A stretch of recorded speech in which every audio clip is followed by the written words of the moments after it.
শুনে আল্লাহর কালাম ঘরের মধ্যে নিয়া স্ত্রী বলে ভালো একটা জিনিস আনছো, তবে অন্তরে ভয়, এটা তো উঁচা জায়গায় রাখতে হবে। আমরা তো বড় গরিব মানুষ, উঁচা জায়গাও নাই, ছোট একটা ঝুপড়ি ঘর, এখানে এই জিনিসটা রাখার মতো কায়দাই নেই। বিবি দিনদার স্বামীরে পরামর্শ দেয়, পেরেশানি দূর করে দেয়। আর আমগো আম্মা জানেরা পেরেশানি খেলি বাড়ায়, হুদা জায়গায় একটা টেলিফোন করে একটা পেরেশানি দিয়ে রাখে।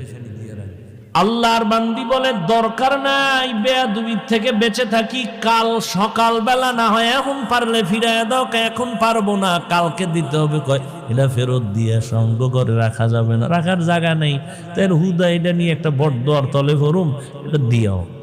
আচ্ছা ঠিক আছে।